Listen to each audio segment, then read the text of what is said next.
Bonjour et bienvenue dans cet épisode du Choucroute Garage classique. Cette chaîne Patrimoine parle des autos du passé, de petites histoires d'automobiles et d'anecdotes croustillantes qui ont émaillé l'aventure automobile au cours des âges. Au-delà du thème automobile, je dédie cette vidéo à la mémoire d'André Franquin et de tous les formidables personnages qu'il a créés. Il leur a fait vivre de magnifiques aventures qui nous ont fait rêver, mais aussi rire sans jamais tomber dans la moquerie ou la méchanceté. Quoique... Merci Monsieur Franquin, j'espère que vous nous voyez de là où vous êtes aujourd'hui. Pour nous les boomers, comme aiment le dire les jeunes, nous avons tous eu en main un journal ou un album de Spirou. On connaît tous le monde du petit groom créé par Franquin et ses bizarreries. De Champignac à Zorglub en passant par le mythique Marsupilami, le monde de Spirou a forcément effleuré notre imaginaire un jour ou l'autre. Ce qui aura marqué tous les fanas de voitures, ce sont bien entendu les deux versions de la turbotraction. C'est en 1953 que débute l'histoire de la turbotraction dans l'album de Spirou et Fantasio intitulé La corne du rhinocéros. À la fin de l'album, ils reçoivent la voiture en cadeau du constructeur pour avoir sauvé l'entreprise qui l'a produit d'un infâme complot d'espionnage industriel. L'ingénieur qui leur remet la voiture précise qu'elle est une traction avant, la première au monde motorisée par un turbopropulseur. Elle accompagnera nos héros dans leurs aventures pendant 7 albums jusqu'en 1957 où elle est détruite, mais sera rapidement remplacée par la turbotraction 2. Voici en quelques mots le contexte extraordinaire de cette machine non moins extraordinaire. Je vous mets en description la page d'un passionné de Spirou où vous trouverez la liste des albums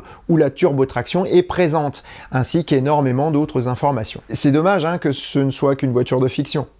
Eh bien en fait non, c'est pas tout à fait le cas. Une référence sur le site officiel de Franquin nous renseigne que la voiture a été inspirée par la Ford Sabre 150. Le hic, c'est que, recherche faite, cette Ford Sabre 150 n'existe pas. En bon amateur d'automobile américaine et de ses concept cars, j'ai bien vite compris que l'auteur de ce paragraphe c'est un peu mélanger les pinceaux. Tout au plus trouve-t-on une légère ressemblance entre la turbotraction et la Buick Le Sabre de 1951, tout du moins au niveau du style, puisque mécaniquement parlant, la Buick a un moteur V8 avec une transmission aux roues arrière. Ce V8 a beau être en aluminium, ce qui n'est pas courant à l'époque, et très en avance sur son temps, il n'a rien à voir avec un turboréacteur ou un turbopropulseur. Mais après tout, la turbotraction n'est qu'une voiture de BD et ses caractéristiques n'ont pas besoin d'être réelles. Pourtant, certains se sont mis en tête de reproduire la voiture en vrai, et c'est un habitué des répliques mais aussi des œuvres originales qui s'y collent. Dépouillant une Citroën Xantia Activa V6, Franco Sbarro réalise la copie la plus aboutie de la turbotraction de Franquin en 2004. Quelle n'aurait pas été la fierté du dessinateur de voir son œuvre dans le monde réel? Mais Franquin est décédé en 97. Et pourtant, il verra la turbotraction en vrai. Et ne croyez pas qu'il voyage dans le temps, parce que ce n'est pas la Citroën recarrossée qu'il a vue, mais bien une authentique turbotraction.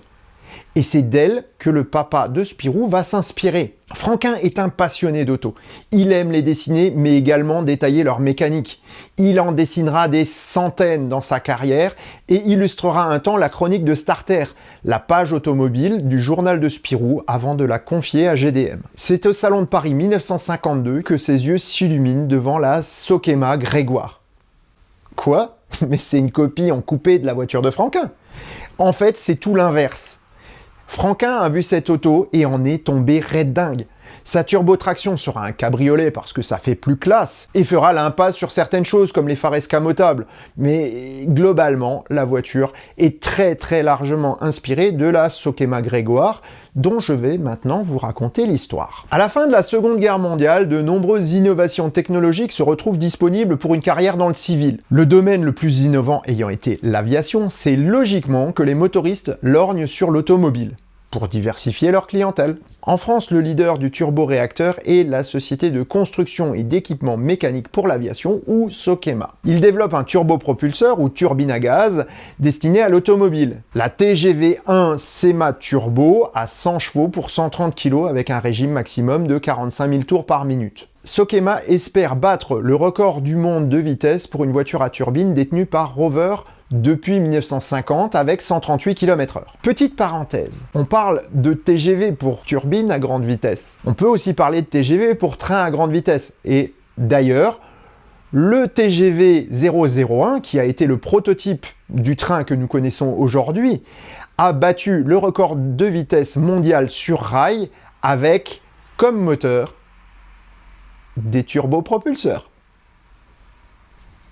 Revenons à nos moutons. Le cahier des charges de Sokema indique une vitesse de 200 km/h pour faire bonne mesure, parce que c'est la vitesse mythique à dépasser. À cette époque, le monde de l'aviation et de l'automobile sont intimement liés.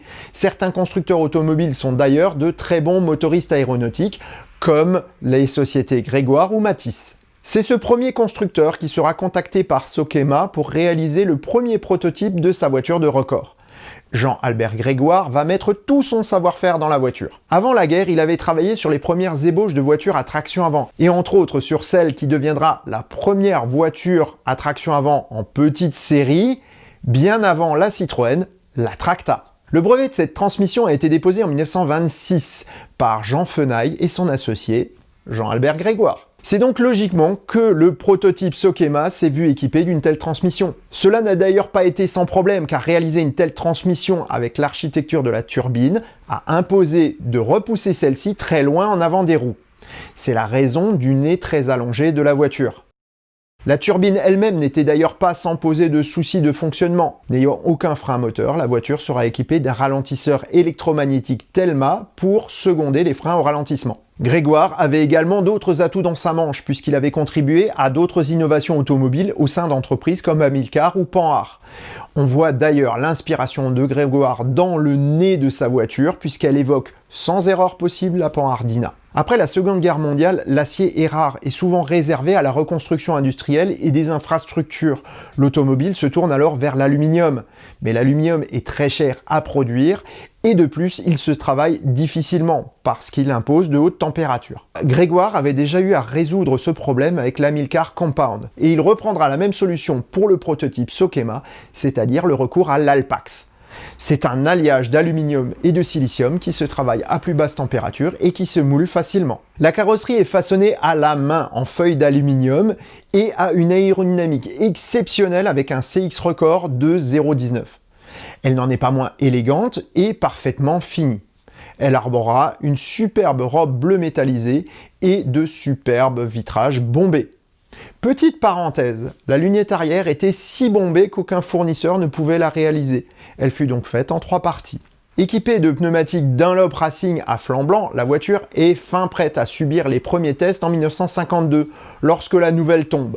Rover a battu son propre record avec une vitesse maximum de 258 km/h. La Sokema Grégoire est obsolète avant même son premier tour de roue. Le motoriste aurait pu continuer l'aventure, mais les investissements à consentir étaient bien trop élevés. De plus, l'époque était à l'expansion des jets dans l'aviation civile. Sokema avait bien d'autres choses à faire. La voiture fut exposée au Salon de Paris 1952 comme vitrine publicitaire et retourna dans l'ombre. Si sa carrière publique a été un flash, elle a illuminé l'imaginaire de tous les gosses de 10 ans de l'époque, mais aussi celui d'un gars qui a su garder cette âme de gosse de 10 ans pour nous faire rêver avec ses dessins. Un grand merci Monsieur Franquin pour nous avoir fait rêver de rouler à bord de voitures futuristes et merveilleuses, mais surtout d'avoir contribué à entretenir le souvenir de cette Sokema Grégoire et du génie de son concepteur. Et sur ces bonnes paroles, je vous souhaite bonne route et merci d'avoir suivi cette émission jusqu'au bout. Ciao!